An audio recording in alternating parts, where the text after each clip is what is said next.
Welcome again to the KYT classes. I am back with another video of class 10th ICSE maths जिसका नाम है AP. हम लोग आज एपी पढ़ने वाले हैं जो कि सीबीएसई, यूपी एंड आईसीएसई सब में है। तो आप लोग वीडियो देख सकते हैं सीबीएसई वाले भी इस वीडियो को, बट मैं आज बेसिकली पढ़ाने वाला हूँ आईसीएसई के लिए। और टॉपिक सब सेम है, सारे फॉर्मूलाज भी सेम है। तो आप सब लोग इस वीडियो को एंजॉय करिए मिल करके। और आज का सेशन बहुत ही ईजी होने वाला है और बहुत ही एक्साइटिंग होने वाला है। तो चलिए शुरू करते हैं अपने टॉपिक को। टॉपिक में क्या दे रखा है, पहले तो हमें समझना होगा सीक्वेंस, सीरीज होता क्या है। ठीक है, एपीवी क्या है, एक तरह की सीरीज है। सीरीज मतलब होता क्या है, एक group of number arrange in definite order. कोई एक डिफाइंड ऑर्डर हो जिसमें सारे के सारे नंबर अरेंज हो। ठीक है, जैसे कि आपका ये दिया 2 4 8 2 4 6 8, ये सब क्या है, ये समय टू एक दूसरे से दो ज्यादा है सारे नंबर। ठीक है, टू में 2 जोड़ जाएगा, 4 आ जाएगा, फिर 6 आ जाएगा, फिर 8 आ जाएगा, मतलब दो ज्यादा है एक दूसरे से।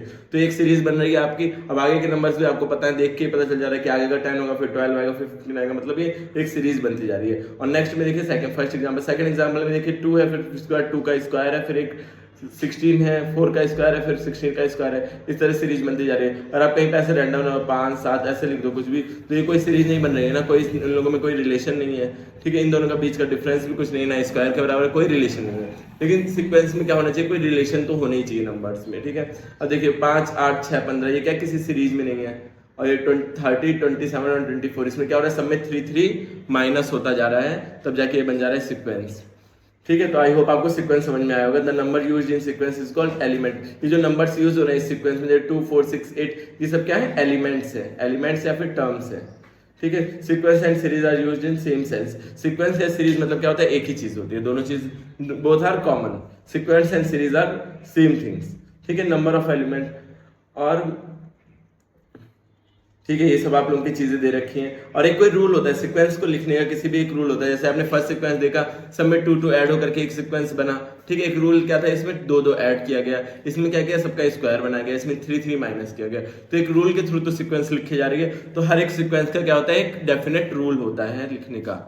ठीक, आई होप। और टर्म्स क्या होते हैं, टर्म्स आपको पता ही है, जो सीक्वेंस के अंदर नंबर्स होते हैं वो टर्म्स होते हैं। अब एपी क्या होता है, ठीक है, सीक्वेंस पढ़ा, सीक्वेंस कई टाइप के होते हैं। अभी आप लोग जीपी भी पढ़ोगे, अगर आप आईसीएसई से इस वीडियो को देख रहे हो तो आप अभी जीपी भी आगे पढ़ोगे। अगर सीबीएसई से देख रहे हो तो बस खाली आप लोग में एपी और जीपी आएगा आपका 11th या 12th क्लास में। ठीक है, अभी देखिए, अब ये सीक्वेंस आपका क्या है, एपी क्या है, an arithmetic progression is sequence और series of a number which each term can be added obtained by adding a certain quantity in the progressive term। क्योंकि या तो कोई चीज ऐड करने पे, ऐसे सीरीज जिसमें कोई एक डेफिनेट नंबर ऐड करने पे आगे के नंबर्स मिले। जैसे 3 में क्या ऐड किया कि 8 मिल गया, 5 ऐड किया, फिर 8 में 5 ऐड किया, 13, सब में 5 5 ऐड होता जा रहा है। ये एक सीरीज बनती जा रही है। एक सर्टेन नंबर मतलब हर एक बार क्या 5 ऐड किया जा रहा है ना, हर बार देखिए 5 ऐड करने के बाद ही ये नया नंबर मिल रहा है। तो एक कोई सर्टेन नंबर ऐड करने के बाद ये मिल रहा है, तो इसको क्या बोलेंगे, एपी बोलेंगे। ऐसी सीरीज को बोलते हैं अरिथमेटिक प्रोग्रेशन या फिर एपी बोलते हैं, जिसमें आपका कोई एक डेफिनेट नंबर ऐड करने के बाद सीरीज बनी हो, नंबर्स ऐड करने पे सीरीज बनी हो। ठीक है, और जो नंबर्स होता है उसे क्या बोलते हैं, कॉमन डिफरेंस। जैसे कि यदि 3 8 13 18 एंड 23। अब ये क्या है, देखिए इसमें क्या है, अगर 3 और 8 को माइनस करेंगे तो क्या मिलेगा आपको। देखिए इसमें क्या है, एक एक आपका नंबर, इसमें दोनों का डिफरेंस देखिए, 8 - 3 क्या हो रहा है, 5 हो रहा है। ऐसे 13 - 8 करोगे तो भी 5 आएगा। हर दो नंबर्स का जो डिफरेंस आ रहा है वो क्या आ रहा है, सेम आ रहा है। इससे जो प्रोग्रेसिव टर्म है उसका उससे पहले वाले टर्म से अगर आप माइनस करो तो 5 आएगा। मतलब ये जो सीक्वेंस बना हुआ है किससे बना हुआ है, 5 5 ऐड करने में। और इसी 5 को क्या बोलते हैं, कॉमन डिफरेंस, जिसको आप डी से डिनोट करते हो। तो आई होप आपको कॉमन डिफरेंस समझ में आया होगा। क्या होता है कॉमन डिफरेंस, आगे वाले टर्म्स को पीछे वाले टर्म से माइनस करने पे, पीछे वाले टर्म को आगे वाले टर्म से माइनस करने पे जो नंबर मिलता है वही होता है कॉमन डिफरेंस। अगर कॉमन डिफरेंस सेम है, हर एक नंबर्स को माइनस करने पे सेम चीज आ रही है, तो एपी है सीरीज, वरना एपी नहीं है सीरीज। ठीक है, अब देखिए यहाँ दिया हुआ है ये दिया हुआ है, क्या ये टर्म एपी में है या नहीं है। तो आप देखो 12 8 4 0 एंड सो ऑन। ठीक है, पहले क्या देखना है, एपी चेक करने के लिए आप देखो कॉमन डिफरेंस क्या आ रहा है, 8 - 12 कितना आ रहा है आपका, 4 - 4 आ रहा है। ठीक है, क्योंकि बड़े में से छोटे को माइनस, छोटे में से बड़े को माइनस किया इसलिए। और इसको करो 4 - 8 विच इज ऑल्सो -4। अब 0 - 4 तो वो भी -4 आएगा। तो कॉमन डिफरेंस हर बार क्या आ रहा है, -4 आ रहा है। तो इसका मतलब ये क्या होगा, ये सीक्वेंस एपी में होगा। तो क्या आंसर होगा, यस। और अगर है तो फर्स्ट टर्म आपको फाइंड करना। फर्स्ट टर्म मतलब फर्स्ट टर्म को हम A1 से भी डिनोट करते हैं और कहीं कहीं A से भी डिनोट करते हैं। ठीक है, या फिर T1 से डिनोट करते हैं, टर्म वन T1 मतलब होता है टर्म वन, A1 मतलब भी होता है टर्म वन और A मतलब भी टर्म वन होता है। तो आप लोगों को ये चीज़ें याद रखनी है।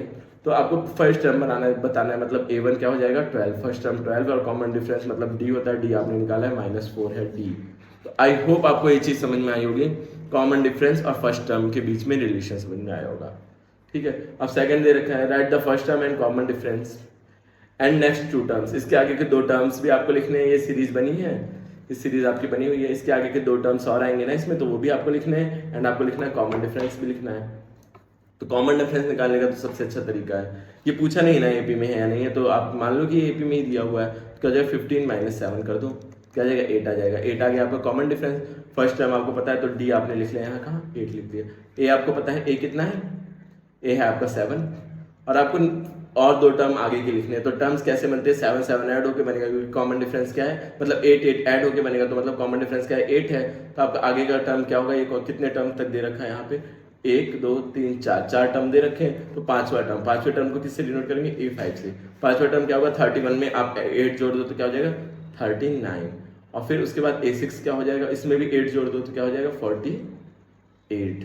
आई होप आपको समझ में आया होगा। 9 ऐड करने पर 9 नहीं 8 ऐड करना है ना, तो आई सॉरी इट्स रॉन्ग, 8 ऐड करना है तो ये हो जाएगा 47।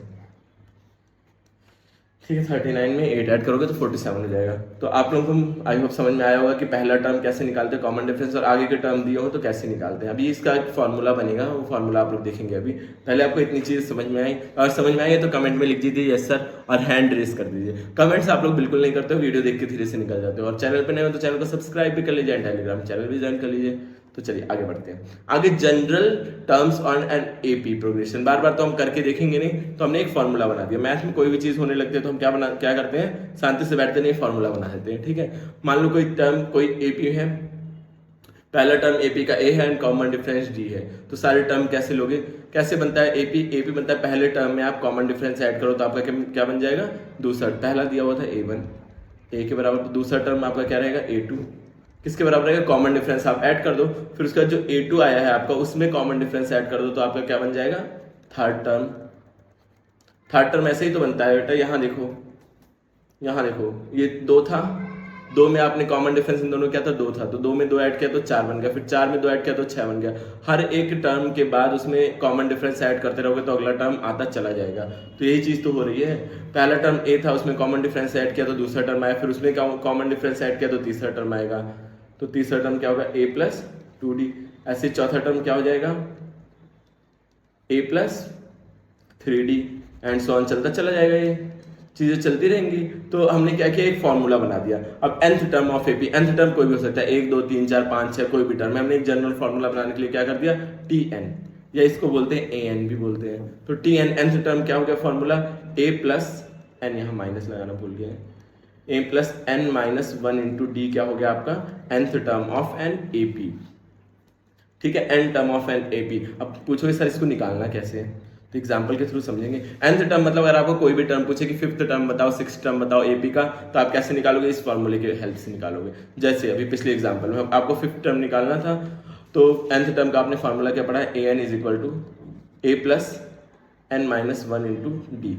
तो n की जगह क्या आपको चाहिए, n की जगह चाहिए A5, तो A5 A आपको पता है पहला टर्म क्या है 7 प्लस n-1 मतलब 5, 5th टर्म n की जगह क्या 5 यूज करना है, तो 5 - 1, और कॉमन डिफरेंस आपको पता है कितना है 8 है, करके देखते हैं 5 7, 5 - 1 क्या होता है 4 4 8, 4 इंटू 8। ठीक है, अब देखो 8 4 कितना होता है 32, यहाँ रहेगा 7 और यहाँ हो जाएगा 32, तो क्या बन जाएगा ये 39। यही तो आया है आपका 5th टर्म। ऐसे निकालने की जगह हमने क्या किया, फॉर्मूला बना के निकाल दिया। अभी ऐसे 5th 6th फाइंड करना तो बहुत इजी था, इस तरह निकालना है आपको लंबा लग रहा है, लेकिन कई बच्चे 400th टर्म मतलब 400वां पद बताना है इसका 400 टर्म। ठीक है, तो बहुत टफ पड़ जाएगा, इसलिए हमने क्या बनाया, एक फॉर्मूला बना लिया, जनरल फॉर्मूला एपी को फाइंड करने का। एपी को फाइंड करने का क्या general formula, Tn A+n-1 into d. ये बहुत काम आने वाला है, इसको आप लोग याद कर लीजिए, एकदम रट्टा होना चाहिए फॉर्मूला आप लोगों को। ठीक है, तो हमने क्या पढ़ा, एपी होता क्या है, क्या आप लोगों को पहले तो समझ में आया होगा। एपी क्या होता है, जिसका कॉमन डिफरेंस क्या होना चाहिए, सेम होना चाहिए हर बार। एक ऐसी सीरीज जिसको कोई कुछ नंबर्स ऐड करने पे मिला हो और एक कोई सर्टन नंबर ऐड करने को मिला हो, ऐड करने के बाद मिली हो, ऐसी सीरीज को क्या बोलते हैं, अर्थमेटिक प्रोग्रेशन या एपी सीरीज बोलते हैं। तो अब हम लोग करेंगे कुछ क्वेश्चन और उससे पहले देखेंगे लास्ट टर्म ऑफ एपी का फॉर्मूला। लास्ट टर्म मतलब मान लो कि किसी एपी में क्या है, नंबर ऑफ टर्म क्या है, ए है, एन है, मतलब total number of term n है। जैसे आपने यहाँ पीछे देखा था, ये एक सीरीज है, इसमें क्या है टोटल नंबर ऑफ टर्म, ये सेकंड नंबर पे ये टोटल नंबर ऑफ टर्म कितने 4 है।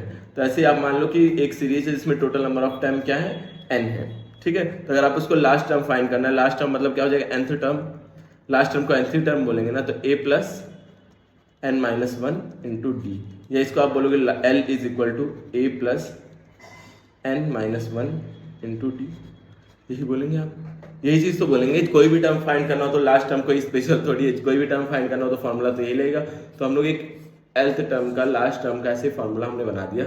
तो वैसे कोई यूज नहीं है ज्यादा इसका, आपको पता चले टोटल नंबर ऑफ टर्म कितने हैं एपी में और उसका लास्ट टर्म निकालना हो तो आप आसानी से निकाल लोगे।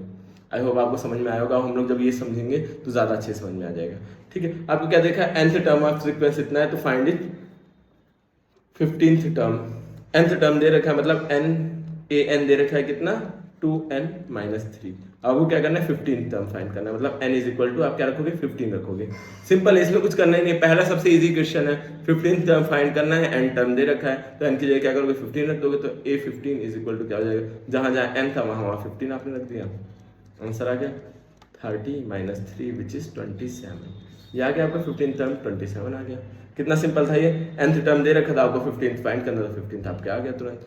और आप कहना है 24th terms of sequence, 24 terms. आपने एक फॉर्मूला पढ़ा है, क्या पढ़ा है, a24 या an is equal to a plus n minus 1 into d, ये आपने an का फॉर्मूला पढ़ा है। अब यही फॉर्मूला लगाओ, क्या करना है आपको, 24 टर्म फाइंड करना है। तो a24 is equal to a मतलब क्या है आपका फर्स्ट टर्म क्या है 12 और प्लस n माइनस 1, n की जगह 24 है, माइनस 1 और d क्या है, कॉमन डिफरेंस देख लो आप कितना है, माइनस करके देखो 10 माइनस 12 विच इज माइनस 2। तो d क्या है आपका, माइनस 2 है, तो d की जगह आप क्या रखोगे यहाँ पे, -2। यहाँ पे सॉल्व करते हैं इसको, ठीक है। आई होप d आपको समझ में आया होगा। d क्या है, a क्या है, n माइनस 1 इंटू d क्या है, सब चीज़ें समझ में आई होंगी। तो a24 इज इक्वल टू क्या हो जाएगा, 12 प्लस ये क्या हो जाएगा, 24 माइनस 1 23 इंटू माइनस 2। तो 24 इज इक्वल टू 12 प्लस नहीं होगी, प्लस माइनस हो जाएगा और इसको मल्टीप्लाई करेंगे तो क्या आ जाएगा 46। अब माइनस करो तो क्या हो जाएगा 4 माइनस 34 हो जाएगा इसका 24 टर्म ऑफ दिस एपी, ठीक है। आई होप आपको समझ में आ रहा होगा। आप वीडियो पॉज करके क्वेश्चन खुद भी सॉल्व करके ट्राई करिए और आंसर आ जाए तो कमेंट में लिख दीजिए, सर मुझे आपके बताने से पहले आंसर आ गया, मैं तो आपसे ज़्यादा जानता हूँ, ठीक है। तो अब देखिए ये वाला थोड़ा सा टफ हो जाता है आपका। आज मैं कोचिंग में ही पढ़ा रहा था तो भी ऑफलाइन क्लासेस में, तो भी बच्चों के लिए ये जो अपॉन में आता है या फ्रैक्शन में आता है ये बहुत टफ हो जाता है, ठीक है। तो चलिए मैं आप लोगों को इसको इजी करके बताता हूँ। कुछ भी नहीं है, बस जैसे सेम जो किया था उसके साथ वो भी इसके साथ भी करना है। 38 टर्म फाइंड करना है, तो ए एन का फॉर्मूला आपको होता है, मैं फॉर्मूला बार बार इसलिए लिख रहा हूँ ताकि आपको फॉर्मूला याद हो जाए, a plus n minus 1 into d. अब सब चीज़ें लिख लो, क्या क्या है, ए क्या है, ए मतलब फर्स्ट टर्म 1/2 है, एन क्या है, एन मतलब कौन सा टर्म आपको चाहिए 30th टर्म, एन 30 है, और डी क्या है, डी आप निकाल लो 1 माइनस 1/2। ये एक प्रोग्रेसिव टर्म को इससे माइनस करते हैं तो डी निकल जाता है। तो 1 में से 1/2 माइनस करोगे तो क्या आएगा 1/2 आएगा। फ्रैक्शन वाला एडिशन सब्ट्रैक्शन आपको आना ही चाहिए। तो ए एन डी सब आपको पता चल गया, तो क्या हो जाएगा, तो a30 इज इक्वल टू हो जाएगा a पहला टर्म हाफ है प्लस n माइनस 1 मतलब कि 30 माइनस 1 और d क्या है, d भी 1/2 है। तो आपका क्या हो जाएगा term a30 is equal to, थोड़ा सा साफ साफ इधर लिखते हैं साफ एरिया में, यहाँ a30 is equal to half plus 29 half, ठीक है। तो क्या हो जाएगा a30 is equal to half plus 29 into 1 क्या हो जाएगा 29/2। तो ये क्या बन जाएगा, ये नीचे डिनोमिनेटर में 2 है, 29 प्लस 1 क्या हो जाएगा 30 हो जाएगा। तो a30 इज इक्वल टू क्या हो जाएगा 2 1 2 15। सो आई होप आपको समझ में आया होगा a30 टर्म कितना आसानी से निकल गया। एक बार और समझते हैं, बहुत लोगों को नहीं समझ में आया होगा, एक बार और समझेंगे।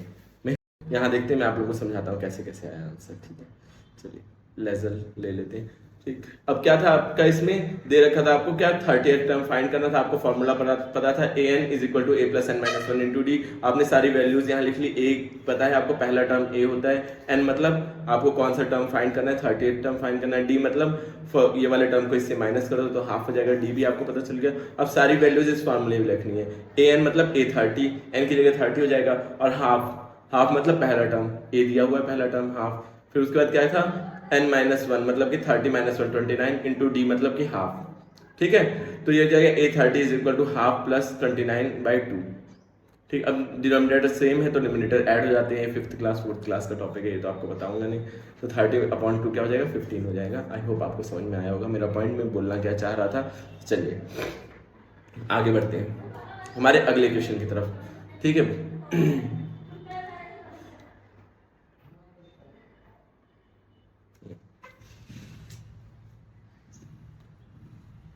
बढ़ते हैं हमारे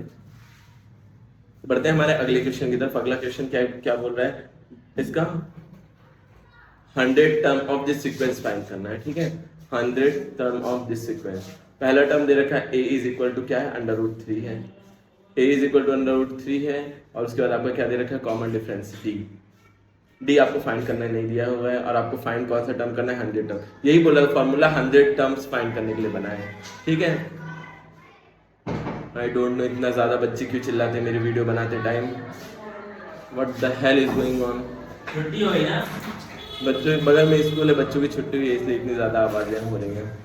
तो हमारा नेक्स्ट क्वेश्चन है, नेक्स्ट क्वेश्चन क्या दे रखा है 100 term of this sequence find करना है। ठीक है, अब इस सीक्वेंस से करना है तो ये जाहिर सी बात है एपी में होगा, अगर आपको नहीं बिलीव हो तो आप माइनस करके देख लो।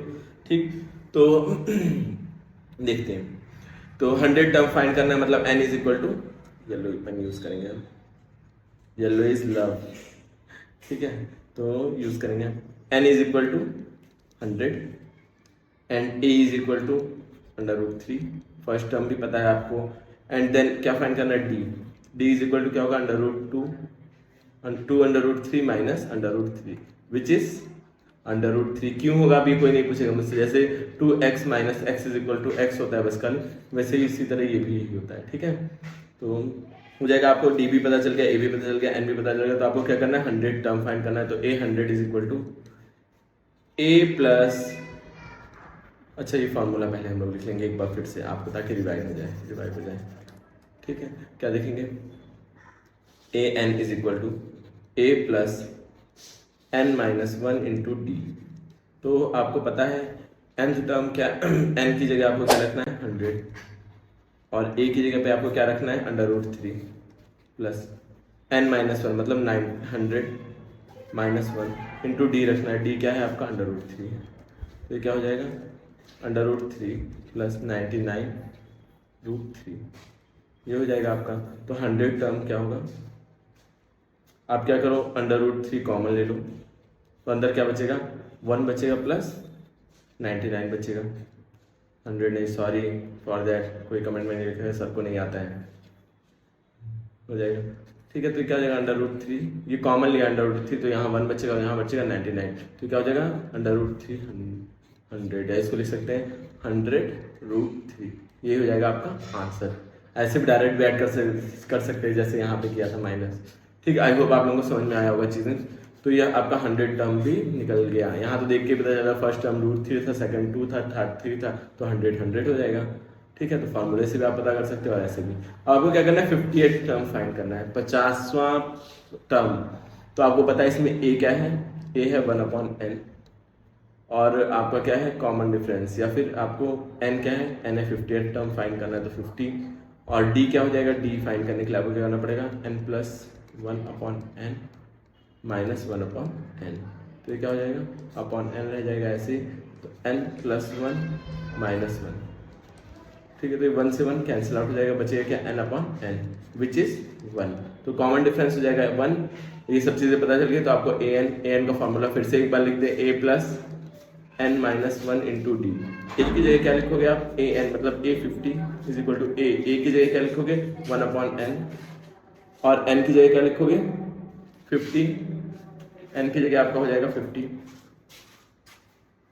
50 माइनस 1 इंटू डी की वैल्यू क्या है, डी है आपका, डी भी 1 है, आपने अभी जस्ट निकाला था, तो A50 इज इक्वल टू क्या हो जाएगा 1/n, ये हो जाएगा 49 इंटू 1, तो ये हो जाएगा A50 is equal to 1/n plus 49, तो A50 सॉरी इट्स A50, तो A50 इज इक्वल टू, अब इसको जब ऐड करेंगे तो आपका क्या होता है, यहाँ नीचे जब कुछ नहीं होता 1 मान लेते तो 1 एंड n का एलसीएम क्या हो जाएगा n हो जाएगा, और यहाँ 50 हो जाएगा, और यहाँ क्या हो जाएगा 49 एंड यही हो जाएगा आपका 58 term of this AP। I hope आपको समझ में आया होगा ये चीज़। आज के सेशन के लिए हम लोग इतना ही रखेंगे, आगे के जो क्वेश्चन हैं, कुछ क्वेश्चन है उसको सॉल्व करेंगे हम लोग नेक्स्ट वीडियो में। और अगर आपको वीडियो पसंद आ रही है तो वीडियो को लाइक कर दीजिए, चैनल को सब्सक्राइब कर दीजिए एंड शेयर कर दीजिए अपने फ्रेंड्स के साथ।